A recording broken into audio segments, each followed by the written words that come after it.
Hello viewers, কেমন আছেন সবাই? এখন আমরা জানতে চাচ্ছি চাণক্যনীতি থেকে এমন 4টি গুণ যা থাকলে যে কোনো মেয়ে আপনাকে পছন্দ করতে বাধ্য হবে। যদি চান মেয়েরা আপনাকে পছন্দ করুক তাহলে এই 4টি গুণ মনোযোগ দিয়ে শুনুন, আর পাশাপাশি এটা জেনে নিন যে এই 4টি গুণ আপনার মধ্যে রয়েছে কিনা। এই বিষয়ে বিস্তারিত জানতে পুরো ভিডিওটি মনোযোগ সহকারে দেখুন। চাণক্যনীতি থেকে যে 4টি গুণের মধ্যে প্রথম যে গুণটি বলতে যাচ্ছি তা হলো মেয়েদের সম্মান করা। আমরা দিন দিন যতটা আধুনিক হচ্ছি, মেয়েদের রেসপেক্ট করার পরিমাণ ততটা কমে যাচ্ছে। আমাদের রেসপেক্ট করা উচিত বড়দের পাশাপাশি মেয়েদেরও।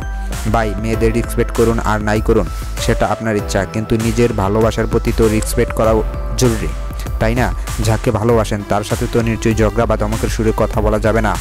যদি কখনো ধমকের সুরে কথা বলে ফেলেন এবং তার পিছনে তার নামে বদনাম করেন বা তার সামনে অন্য কোনো মেয়ের বদনাম করা শুরু করে দেন, তাহলে সে ভাববে যে ছেলে অন্য মেয়েকে সম্মান করতে জানে না, সেই ছেলে আমাকে কিভাবে সম্মান করবে। আবার এটাও ভাবতে পারে আমার পিছনে না জানি সে কতটা বদনাম করে বেড়াচ্ছে।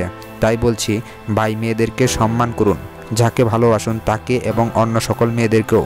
চাণক্যজি দ্বিতীয় যে গুণটির কথা বলেছেন তা হলো নিজের ভালোবাসার মানুষের কাছে বিশ্বস্ত হতে হবে। তাকে ছাড়া অন্য কোনো মেয়ের সাথে সম্পর্ক করা যাবে না। একই কাজ বিয়ের আগে গার্লফ্রেন্ডের জন্য, একই কাজ বিয়ের পর ওয়াইফের জন্য।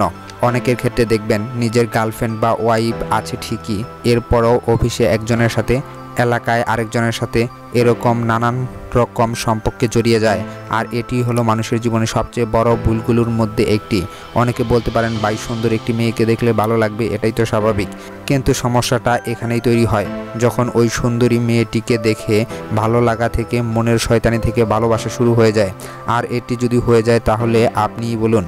এতে করে দেখা যায় পরবর্তীতে আপনি আপনার গার্লফ্রেন্ড বা ওয়াইফকে তো হারাবেনই, এবং নতুন করে যার সাথে সম্পর্ক করেছেন তার সাথেও সম্পর্ক ভালো থাকবে না এবং নিজের জীবনটাও ধ্বংসস্তূপে পরিণত হয়ে যাবে। পাশাপাশি আপনাকেও বিশ্বাস করবে না এবং আপনার সাথে সম্পর্কও রাখবে না, ইভেন আপনার ফ্যামিলি পার্সনরাও না। তাই আপনার নিজের গার্লফ্রেন্ডের সাথে সৎ বা বিশ্বাসী থাকতে হবে।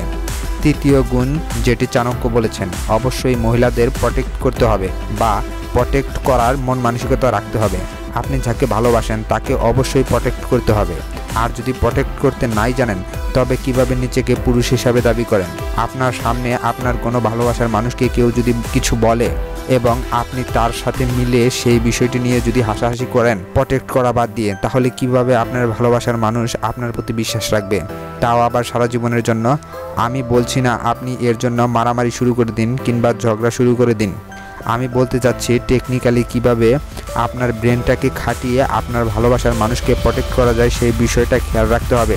এতে করে আপনার ভালোবাসার মানুষ আপনাকে ভরসা করবে এবং সারা জীবনের জন্য নিজেকে আপনার নিকট সেফ মনে করবে। চতুর্থ গুণটা হলো ঠিক এই রকম যে নিজের কমিটমেন্টটা ঠিক রাখার মতো। একটি মেয়ে আপনাকে এমনিতেই ভালোবাসেনি বা বিয়ে করেনি, আপনার মধ্যে এমন কিছু দেখেছে যার জন্য সে আপনাকে ভালোবেসেছে। একটি মেয়ে পটানোর আগে বা বিয়ে করার আগে প্রতিটি ছেলেই যেই কাজটি করে থাকে তা হলো অনেক রকম কমিটমেন্ট দেয়, যেমন তোমাকে সারা জীবন ভালো রাখবো, তোমাকে অনেক ভালোবাসবো, তোমাকে অনেক ঘুরাবো, এটা করব ওটা করব, এরকম নানান রকম কিছু। আর এগুলো শুনে বিশ্বাস করে যখন মেয়েটি পটে যায় তখন আপনি হয়ে যাচ্ছেন চেঞ্জ। যখন মেয়েটি পটে যাচ্ছে তখন আপনি ভাবছেন ও তো পটেই গিয়েছে, আর কি দরকার এসব করে, পরে করব। তাই বিশ্বাস করুন আর নাই করুন, এটা অনেকটা বিশ্বাসঘাতকতা করার মতো। তখন সেই মেয়েটি আপনার কথা দেওয়া সেই ভালোবাসাটি চায়, আর তখন শুরু হয়ে যায় ঝগড়া, কারণ আপনি আপনার ওই কমিটমেন্টে নেই। তাই এই জিনিসটি এখনই ক্লিয়ার করে নিন, যাকে ভালোবাসবেন তার সাথে কমিটমেন্ট ঠিক রাখবেন। বিয়ের আগে বা পটানোর আগে ঠিক যেইভাবে ভালোবাসতেন ঠিক সেইভাবে সারা জীবন ভালোবাসতে হবে। এটিই হলো সত্যিকারের ভালোবাসা। এখানে যে 4টি গুণের কথা আপনাকে বললাম, এখান থেকে দেখে নিন কোনটি আপনার মধ্যে নেই বা কম রয়েছে। একটি পরিপূর্ণ মানুষের মধ্যে এই 4টি গুণই থাকা প্রয়োজন। একটি একটি করে প্রতিটি গুণকেই নিজের মধ্যে নিয়ে আসতে হবে একটি সুখী জীবনের জন্য। এই 4টি গুণের মধ্যে কোনোটি আপনার কাছে গুরুত্বপূর্ণ বলে মনে হয়েছে তা আমাদেরকে কমেন্ট করে জানাবেন। তো ভিউয়ার্স, এই ছিল ভিডিওটি ভালো লাগলে লাইক করুন, কমেন্টে আপনার মতামত জানান এবং শেয়ার করে অন্যদের দেখার সুযোগ করে দিন। আর হ্যাঁ, চ্যানেলটি অবশ্যই সাবস্ক্রাইব করুন, সাবস্ক্রাইব করে নোটিফিকেশন বেলটি টিপুন নতুন নতুন ভিডিও আপডেট পাওয়ার জন্য। Thank you.